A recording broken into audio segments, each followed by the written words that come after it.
Ons skrifgedeelte vandag is Kolossense hoofstuk 3 vanaf vers 12 tot by vers 17. Kolossense hoofstuk 3 vanaf vers 12 tot by vers 17. Ek lees vir ons vanaf vers 12. Daarom, omdat julle God se uitverkore heiliges en geliefdes is, luister nou mooi wat sê Paulus. Hy sê daarom, goed, waarom dan? Omdat julle God se uitverkore heiliges en geliefdes is. En as mense nou die begin van hoofstuk 3 af lees, dan sien jy hoe God deur die Here Jesus Christus ons lewens nuut gemaak het. So daarom, en nou kom die opdrag, beklee julleself met innige medelewe, goedheid, nederigheid, sagmoedigheid en geduld. Verdra mekaar en as enige iemand 'n klagte teen iemand anders het, vergewe mekaar. Soos die Here julle vergewe het, so moet julle ook mekaar vergewe.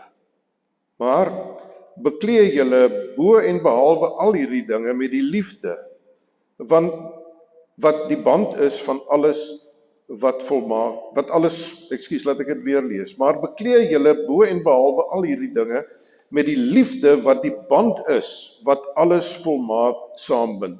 Verder, laat die vrede van Christus in julle harte regeer. As lede van een liggaam is julle juis daartoe geroep. En wees dankbaar, laat die woord van Christus in sy volle rykdom in julle woon. Leer en vermaan mekaar in alle wysheid, deur met dankbare harte psalms, lofgesange en geestelike liedere tot eer van God te sing. En wat julle ook al doen in woord of daad, doen alles in die naam van die Here Jesus, terwyl julle God die Vader deur hom dank.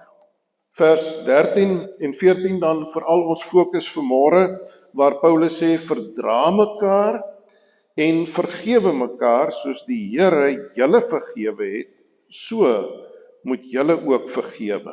Maar beklee julle met die liefde, wat die band is, wat alles volmaak saambind. Ons weet dat liefde die eis is wat die Here aan ons stel. Dit is as ons vir mekaar vra, wat is die wil van die Here vir ons lewens? Dan weet ons dat dit vir ons baie duidelik uitgespel is in die woord, wat ons in die 10 gebooie in die Ou Testament lees, maar ook dan vanuit 'n Nuwe Testamentiese perspektief kyk na wat die wet, die 10 gebooie vir ons leer. Maar die Here Jesus het dit vir ons baie helder en duidelik saamgevat en gesê, dit wat op die een kliptafel staan, die 4 gebooie wat oor God handel, vra eintlik maar net van julle dat julle God sal lief hê met julle hele hart, julle hele siel en al julle krag en verstand.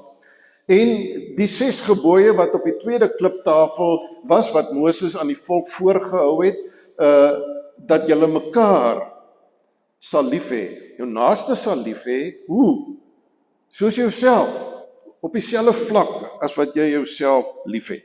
En uit die Nuwe Testament is dit duidelik dat die apostel Paulus ook vir ons leer dat dit wat die vrug van die Gees is, wanneer die Heilige Gees van God binne in die mens woon, en die mens laat die Heilige Gees toe om dit in hom te doen en in hom tot stand te bring wat die Heilige Gees in hom tot stand wil bring, dan is dit juis hierdie liefde tot God en tot mekaar.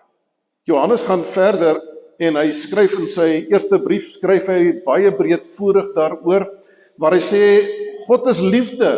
Dis wie God is. So wanneer ons met godsdienst besig is, en wanneer ons met God besig is, dan is ons besig met liefde. Dit is die kernwoord, dit is die essensiële woord waaroor dit gaan. Dit is die essensiële woord waaroor dit, die fundamentele woord waaroor dit gaan, wanneer ons praat oor ons geloof en ons verhouding met die Here Jesus Christus.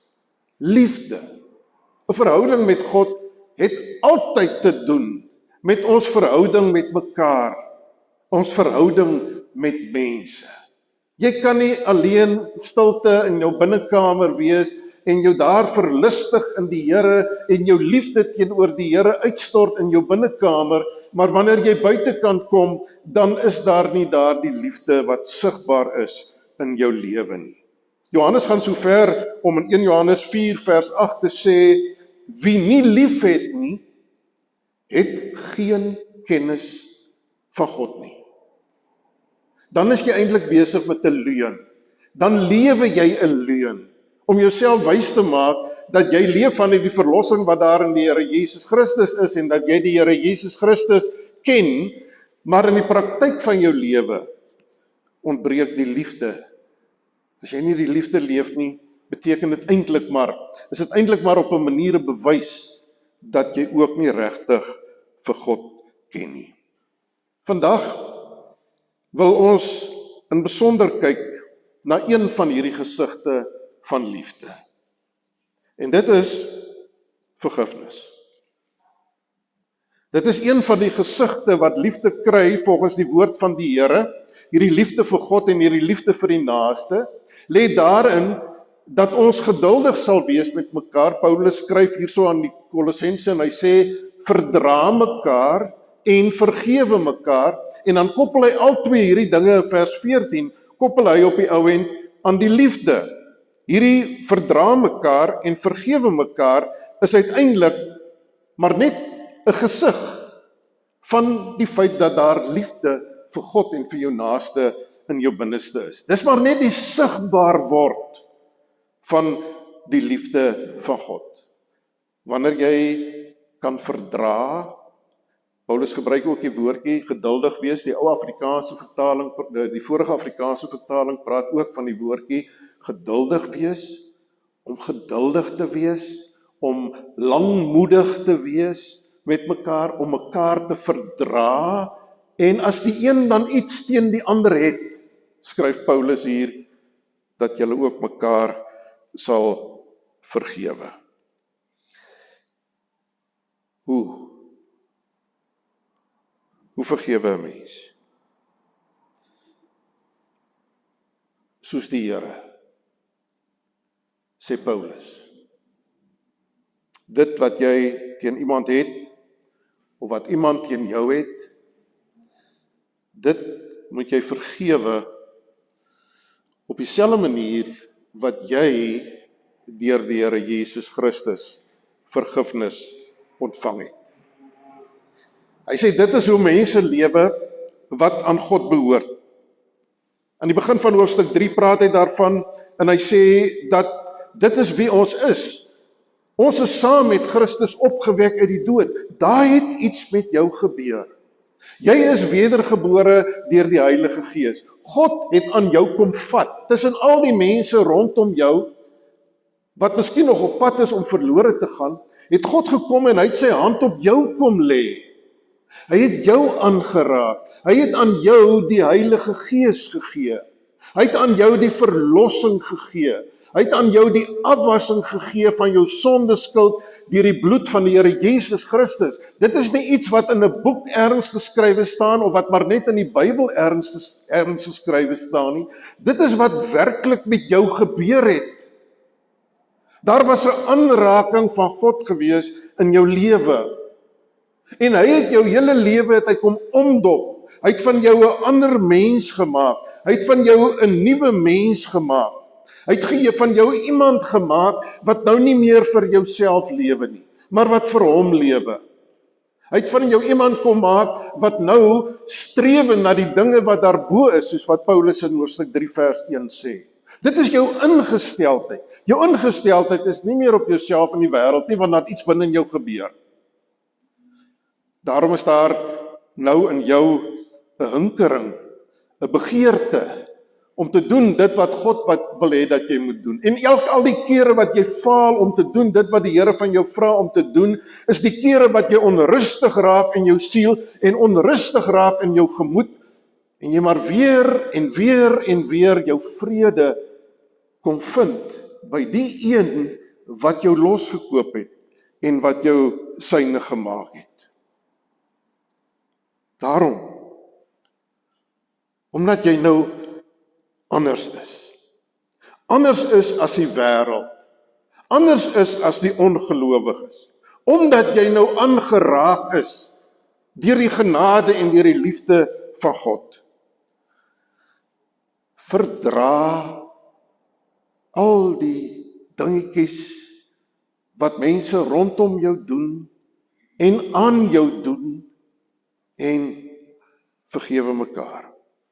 Ek wil graag vanmôre as 'n illustrasie van hierdie vergewe soos wat die Here ons vergewe het, wil ek graag dat ons net vir 'n oomblik ook sal kyk vanmôre na Matteus 18, waar die apostel Petrus na die Here Jesus toe kom en hy kom vra vir die Here en hy sê, Here, hoeveel keer moet ek my broer vergewe as hy teen my sondig? Hoeveel keer moet ek vergewe? Tot 7 keer toe. Nou Petrus het nou gedink, hy sê eintlik nou 'n baie goeie ding en dat Jesus redelik beïndruk moet wees met dit wat hy sê, want die Joodse rabbies van daardie tyd het geleer dat 'n mens iemand moet vergewe ten minste daarom sekerlik 2 keer of 3 keer. En Paulus sê 7 keer. Is dit hoeveel keer ons moet vergewe? Nou die Duitse teoloog Thielke sê daar's 2 redes hoekom Petrus hierdie vraag, daar's een van 2 redes hoekom Petrus hierdie vraag vir die Here Jesus gevra het. Hy sê die eerste rede hoekom hy hierdie vraag gevra het, is dat Petrus hoe langer hy hierdie pad saam met die Here Jesus geloop het hier op aarde en gesien het hoe die Here Jesus mense rondom hom hanteer, het Petrus al meer en meer agtergekom, maar daar's eintlik geen mens wat vir Jesus te sleg is nie. Want hulle as Jode het baie duidelike onderskeid getref dat 'n Samaritaan is iemand wat jy op 'n afstand hou. 'n Samaritaan is iemand wat as jy in die straat loop en sy skaduwee val op jou, dan is jy eintlik besoedel net deur die skaduwee van daardie mens. So treurig is daai mens, dat as sy skaduwee op jou geval het, dan gaan jy dadelik huis toe en jy gaan bad jouself om jouself net weer skoon te kry. Maar Jesus gaan sit by die vrou, die Samaritaanse vrou, by die put. Die tollenaars en die sondaars is die mense met wie die Here Jesus kort in aanraking was. So Petrus het hierdie belewenis gehad, maar daar's geen mens onder hierdie son wat hier loop, wat vir Jesus te sleg is nie. Jesus behandel alle mense op dieselfde manier. Hy behandel hulle met liefde, met vriendelikheid en met geduld van sy kant af. En dit lyk asof daardie geduld en die vergifnis wat daar in sy hart vir hulle is, dat dit onbeperk is.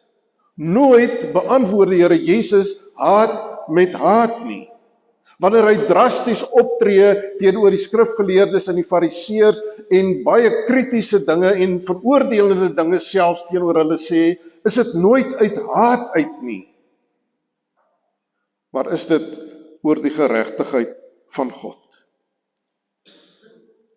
Petrus het gevoel, Jesus skryf niemand af nie. Niemand is so sleg dat Jesus hom afskryf nie. Hy sê, Thielke sê, dis die een rede.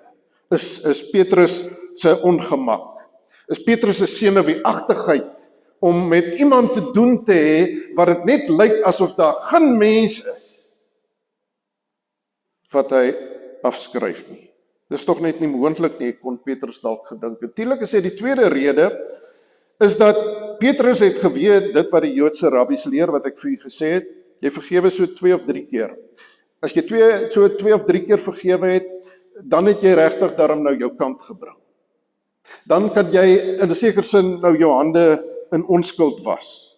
Maar wat Petrus van die Here Jesus belewe het, is dat Jesus dalk nou meer keer sal vergewe. Jesus is so geduldig, so vergewensgesind, so vriendelik, hy sal dalk meer keer vergewe as die 2 of 3 keer wat die rabbi sê, en daarom kom Petrus en hy vat sommer nou, hy verdubbel sommer, hy meer as verdubbel die aantal kere wat 'n mens iemand moet vergewe volgens die Joodse rabbies, en hy sê 7 keer, Here. Hy sê, is dit, ons wat nou weet, ons sien hoe wonderlik en genadig en liefdevol hy is, so 'n mens kan seker daarom dit wat die Joodse rabbi sê, so 'n bietjie verdubbel, 7 keer. Dan, na 7 keer, kan 'n mens seker daarom nou op die ou en kom in 'n streep trek, en sê, ek het jou nou tot hier toe vergewe. Verder kan ek jou nou nie vergewe nie. So, wat Petrus eintlik wou weet by die Here Jesus is, Here, waar trek 'n mens die streep? Waar sê 'n mens nou dat dit wat teenoor jou gedoen is, dat dit so erg en van so 'n aard is, dat jy nie die ander persoon vergewe nie? Wanneer kan 'n Christen op die ou end nou met 'n geruste hart en met vrede in sy binneste by daardie punt uitkom om te sê, nou gaan dit te ver. Nou skryf ek jou af. Nou is my geduld met jou op. Nou het ek dit gehad. Nou sal selfs die Here tevrede wees as ek jou nie vergewe nie. Nou sal selfs die Here tevrede wees as ek voortgaan om in my hart met 'n wreweling en met 'n haat en met 'n stuk veroordeling en met 'n stuk kwaad en woede teenoor jou voortgaan met my lewe. Selfs die Here sal dit aanvaar. As kind van die Here weet ons dat die Here van ons vra dat ons daarom sal vergewe. Maar nie heeltemal vergeet nie. Natuurlik vergeet 'n mens nie. Jy onthou. Die vraag is of jy bly om iets teen die ander te hou. So Petrus sê, Here, ek kan daarom seker telling hou. Ek kan daarom seker, as jy dit nou weer 'n keer aan my doen, dan kan ek nou teruggaan en vir jou sê dat jy dit doen. Ons ken mos die argumente, baie keer ook in ons huwelike met mekaar, of broers en susters, of wie ook al. Ons sal mekaar vergewe en dan gaan dit vir lank goed, en die volgende keer wat daardie persoon iets teenoor jou dan nou doen, wat jou ontstig en wat jy nie meer gelukkig is nie, dan sal jy sê, dan doen jy dit weer. Jy doen dit altyd. Jy's altyd so, dan gaan ons nou sommer terug en dan haal ons nou weer al die ou koeie uit die sloot uit wat nou al vrot en wat stink, wat al begrawe was, dan haal ons dit nou sommer ook weer uit. Want sien, ons hou telling. Ons wil bly by mekaar tel. Hoeveel keer? Nou is Jesus 'n verstommende antwoord aan Petrus en hy haal die wind heeltemal uit Petrus se seile uit en hy sê vir Petrus, nie 7 keer nie, maar 70 maal 7 keer. Nou die getal 7 en die getal 10, 7 maal 10 is 70. Die getal 7 in die Bybel is die volmaakte getal en wat Jesus eintlik vir Petrus hier sê, en Petrus het dit geweet, is dat Jesus vir hom sê, 'n mens vergewe nie iemand 490 keer nie. Maar onbeperk. Jy hou op tel. Jy tel nie. Wanneer jy nuut gemaak is en aangeraak is deur die Gees van God en jy die liefde en die genade van God in jou lewe ken, dan tel jy nie. Jy vergewe. So daarom vertel Jesus toe nou hierdie gelykenis vir Petrus en die disippels by hom. Hy sê in Matteus 18 vers 23, daarom in die koninkryk van die hemele is dit soos 'n koning wat rekenskap van sy slawe wou eis, en toe hy hulle skuld begin nagaan, toe kom hy iets agter van iemand wat vir hom baie skuld.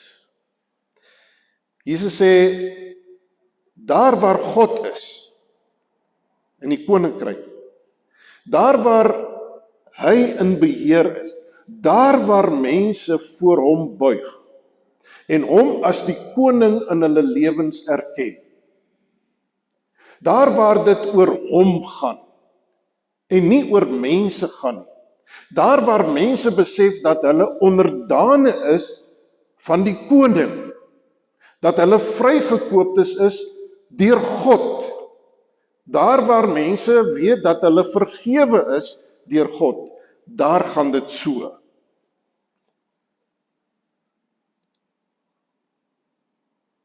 Vers 24, toe hierdie koning hulle skuld begin nagaan, is een wat 10.000 talent verskuldig was na hom gebring. Omdat hy nie kon terugbetaal nie, het die Heer beveel dat hy as ook sy vrou en kinders en alles wat hy besit verkoop word en dat die skuld so terugbetaal moet word. Met ander woorde, hy moet self betaal met sy hele toekomstige lewe van hom en sy vrou en sy kinders. Die slaaf het toe voor die koning op die grond neergeval, laag voor hom gebuig en gesê, wees geduldig met my, verdra my, hou uit met my, en ek sal u alles terugbetaal. Die Here het daardie slaaf innig jammer gekry, hom vrygelaat en sy skuld vir hom kwytgeskeld. Die eerste toneel van Jesus se gelykenis. 'n Amptenaar, 10.000 talente. In ons rand vandag is dit miljoene rande. Eintlik half onberekenbaar baie geld wat hy die koning geskuld het. En ons kan onsself net voorstel, as jy jouself voorstel in jou eie lewe, dat jy met hierdie ongelooflike skuld loop, wat jy weet, daar is nie 'n manier wat jy iets kan doen om daardie skuld aan die koning terug te betaal nie. Jy skuld dit die koning, en jy weet die koning is 'n regverdige koning wat eis wat hom toekom. En sekerlik lê jy in die nag, lê jy en rondrol op jou bed, is daardie angs die heeltyd by jou teenwoordig. Wanneer gaan die koning op die ou end op my nommer druk dat ek hierdie geld moet terugbetaal? Jy slaap sleg. Dit tas jou gesondheid aan. Jy eet nie gesond soos wat jy veronderstel is om te eet nie. Dit tas jou liggaam aan. Ons weet wat vandag in die mediese wetenskap, wat spanning en stres alles doen aan die menslike liggaam, dat dit jou siek maak. Dat amper 80% van alle mense wat hulle huisdokter besoek, soos wat ons mag genoem die huisdokter, deesdae kom hulle nie meer huis toe nie, spreekkamerdokter seker vandag, maar so mense wat gewoon na die gewone huisdokters toe gaan, dat die wetenskaplike sê vir ons tot 80% van die mense wat met siektes en kwale gaan, is die siektes en kwale word veroorsaak deur spanning en stres waarmee mense in hulle lywe rondloop. Ek vermoed ons ken dit. Ek weet daar's ander dinge wat in ons harte en gedagtes is wat ons ook so laat rondrol. En hierdie man het geweet, hy vra koning asseblief gee vir my uitstel. Eintlik het hy in sy binneste geweet dit help eintlik nie hy vra uitstel nie. Al waarvoor hy uitstel vra is die veroordeling, is die straf wat oor hom moet kom. Al wat vir hy uitstel vra is dat hy verkoop gaan word, sy vrou gaan verkoop gaan word en sy kinders verkoop gaan word, sodat die koning daarom iets van sy geld sou terugkry. So hy vra maar net. Hy vra maar net uit moedeloosheid, uit hopeloosheid, sê ag koning asseblief, stel net uit, ek sal alles terugbetaal. Hy weet, hy praat nie die waarheid nie.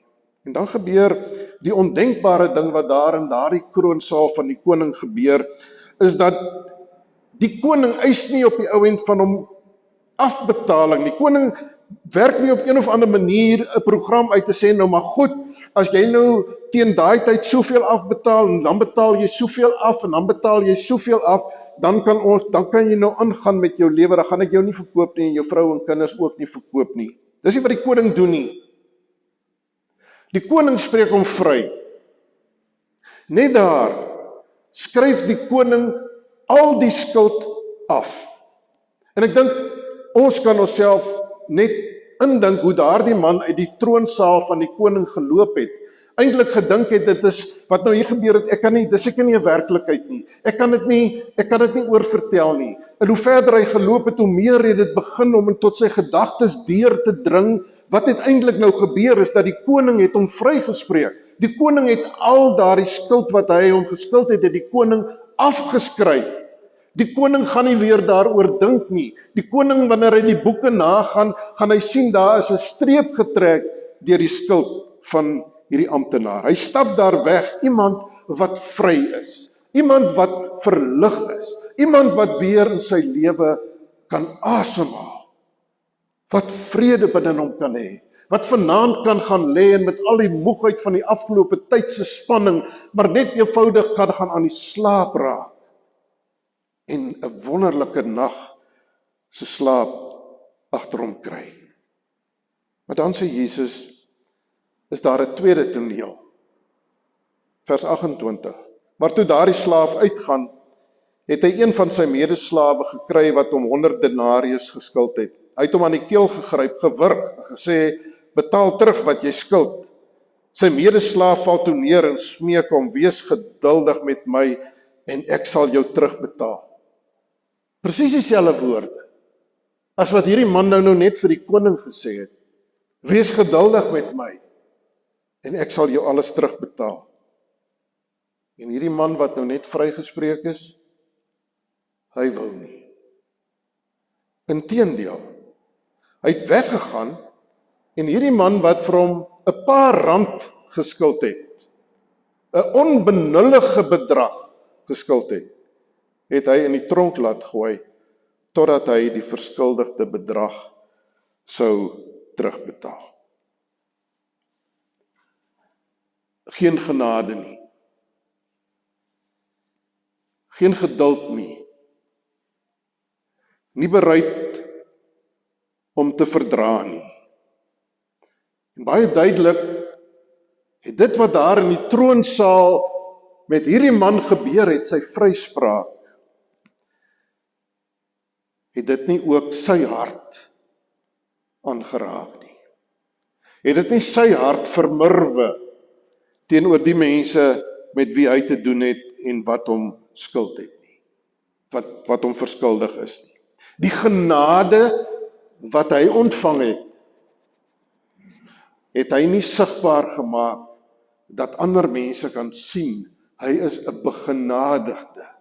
En hy's baie bewus daarvan dat hy begenadig is. En omdat hy begenadig is, het hy ook genade verander. Die genade wat hy ontvang het, is 'n genade wat hy bereid is om te deel en om uit te deel aan ander. Maar dis nie wat gebeur nie. In plaas daarvan dat hy 'n weerklank is van dit wat nou net in die troonsaal gebeur het, is hy 'n weerklank van die wêreld. Is hy 'n weerklank van mense wat God se genade nie ken nie. En God se liefde nie ken nie. Hy maak soos wat almal maak. Hy verwyd, hy beskuldig, hy vergeld, hy hou dit teen ander wat iets aan hom verskuldig is. Hy strewe nie, soos wat Paulus in hoofstuk 3 vers 1 sê, na die dinge wat daarbo is in die troonsaal nie. Dis nie sy strewe nie, dat sy lewe hier iets op aarde, iets sal reflekteer van wat in God se troonsaal gebeur, met mense wat vry gekoop is nie. Dan sê Jesus, is daar 'n derde toneel. Toe sy medeslawe sien wat gebeur, was hulle baie ontsteld en het hulle vir hulle heer alles gaan vertel wat gebeur het. Daarop ontbied die koning sy heer hom, dis nou hierdie man, en sê vir hom, jou slegte slaaf, al daardie skuld het ek jou kwytgeskeld omdat jy my gesmeek het. Moes jy nie ook jou medeslaaf begenadig het soos ek jou begenadig het nie? En sy heer het kwaad geword en hom aan die folteraars oorgegee totdat hy al die skuld sou terugbetaal. So sal my hemelse Vader ook met julle maak as julle nie sy broer vergewe nie. Nee, as julle nie elkeen sy broer van harte vergewe nie. Let op die verlede tyd. Ek het jou skuld kwytgeskeld. Ek het jou jammer gekry. Dis wat in my Vaderhart vir jou klop. My liefde, my genade vir jou.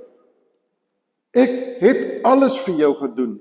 Ek het dit aan die kruishout van Golgotha vir jou bewys. Dis wat die apostel Paulus in 1 Johannes is vir ons sê, ek dink is hoofstuk 3, waar hy vir ons sê, dit is hoe die liefde lyk. Die liefde wat God vir ons gehad het, deur sy seun Jesus Christus. Jy en ek moes ook betaal het. God het nie maar net ons sonde skuld net afgeskryf, en dit maar net vergeet, en dit onder die maatjie ingegee nie. God se geregtigheid eis dat daar betaal moet word vir die skuld. Maar God het voorsiening gemaak in sy seun Jesus Christus. Jesus het die skuld betaal. Plaasvervangend. In jou plek. Die feit dat jy vir ewig verlore is en moes hel toe gaan. Verwerp was. Dit het Jesus gedra. Hy het die helse smarte, het hy aan die kruishout van Golgotha gedra. Vir jou en vir my. Dat ons vandag kan leef uit die troos om te weet, ons is nuwe mense. Ons is verlos.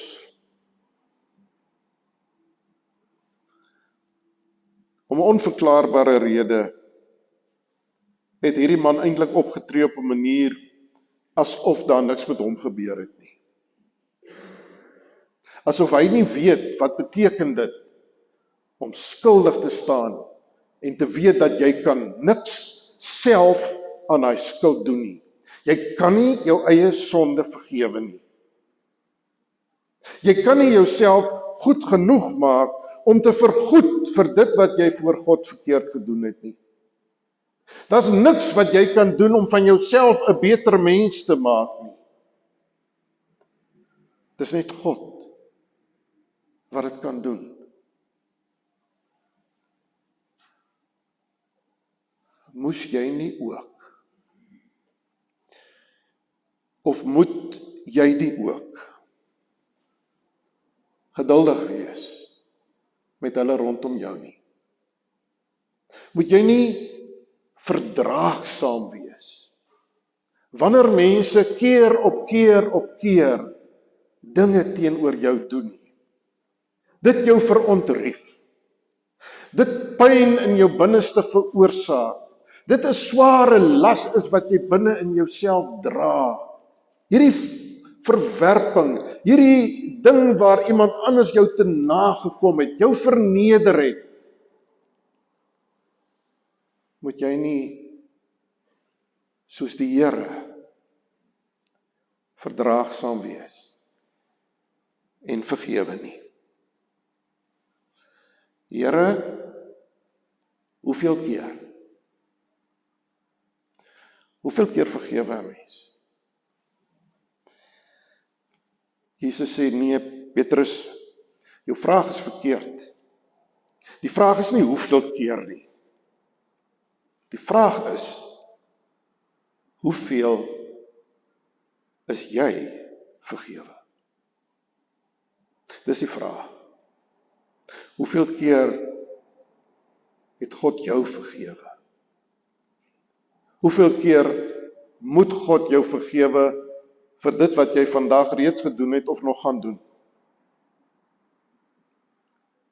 Hoeveel keer moet God jou nog vergewe vir die res van jou lewe hier op aarde, waar jy telkens weer dit gaan regkry om jou rug op hom te draai, om jou te verhard teen hom, om jouself te kies bo hom, om te kies om ongehoorsaam te wees. Hoeveel keer gaan jy nog sê, ek weet wat die Bybel sê, ek weet wat die woord van God vir my vra, maar ek het nou 'n besonderse rede hoekom ek nie doen wat God van my vra nie. Hoeveel keer gaan God jou nog moet vergewe? Hoeveel keer is ek vergewe? As ek iets verstaan daarvan, dat God deur die bloed van Jesus vergifnis aan my geskenk het, as ek iets daarvan verstaan, as dit iets aan my doen, as dit 'n werklikheid is in my lewe en ek besef maar net ek staan hier in nederigheid, in afhanklikheid van genade. Ek is 'n sondaar mens wat verlos is. Dan hou jy op met tel.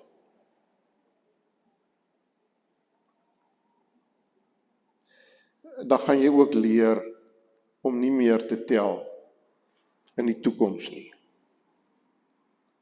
Paulus sê nie in Kolossense vir ons moet vergewe en mekaar verdra, sodat ons ook vergewe kan word nie. Paulus sê eintlik maar net, omdat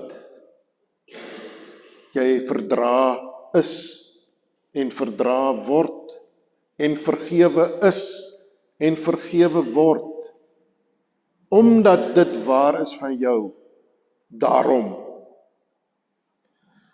verdra en vergewe. Broers en susters,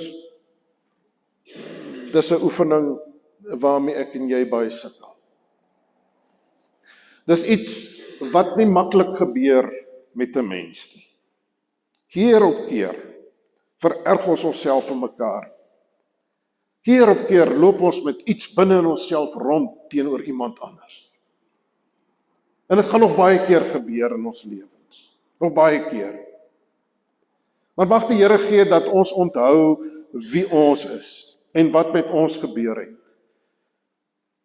En dat ons so elke keer maar weer, wanneer ons ons skuld voor die Here bely het, kan die vrede kan aanvaar. Dit vir onsself kan toeëien. Dankie Here, dat my skuld betaal is, dat ek vergewe is. Dat ons dit ook aan ander mag doen. Ons kan dit nie uit onsself uit reg kry nie. Dit is net die Heilige Gees van God wat dit kan doen en wat dit in jou lewe wil doen. God wil deur sy Gees jou maak wie hy wil hê dat jy moet wees. Hy wil dit doen. Paulus skryf in Galasiërs 5 vers 22, dit is die vrug van die Gees. Liefde, goedheid, verdraagsaamheid, al daardie dinge, die vrug van die Gees. Dis net God wat vir jou en my kan help om by daardie punt van vergifnis uit te kom. Daarom mag dit beteken dat ek en jy op ons knieë voor die Here maar net kan worstel en kan vra, begin net daarby, Here, help my om soos U te wees. Help my om soos U te verdra en te vergewe. Here, ek sukkel. Dis pynlik. Dit wat met my gebeur het, raak my so diep. Dit het my so verneder. Dit is so erg. Help my dat ek kan vergewe. Dat ek kan verdra. Dis 'n begin. Deur te bid en deur te vra met die wete, die Here sal dit vir jou gee. Want dit is wat hy deur sy Heilige Gees in elke kind van hom se lewe wil doen.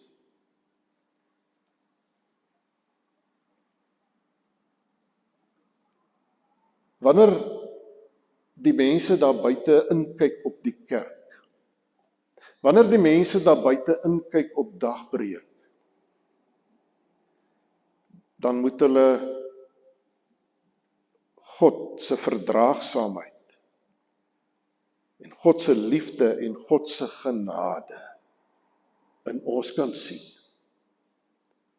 Moet hulle kan sê, daardie mense, ons weet nie, ons verstaan dit nie lekker nie, maar dit is 'n verdraagsame lot. Jy kan doen wat jy wil, maar hulle gaan jou keer op keer weer vergewe. Dan sien die wêreld God se genade gedemonstreer en geleef in hierdie wêreld. Here Jesus, ag Here, U weet en ons hoef niks vir U te vertel nie. U ken ons harte, U ken ons gedagtes, U weet hoe ons sukkel en worstel om hierdie nuwe lewe te leef, wat U vir ons moontlik gemaak het. En daarom kom ons maar net vanmôre opnuut weer, Here, met ons gebrek aan verdraagsaamheid, ons gebrek aan geduld met mense rondom ons, met mekaar. Ons tel hoeveel keer het iemand nou al iets verkeerd gedoen. Ons kom bely dit dat ons tellers is en nie mense is wat onbeperk vergewe nie. Ons bely dit voor U as sonde. Ons bely dit dat ons nie U verteenwoordigers is in die wêreld deur U genade en U liefde te demonstreer altyd nie. Ja, Here, ook deur U genade kry ons dit baie keer reg. Maar keer op keer val ons maar weer.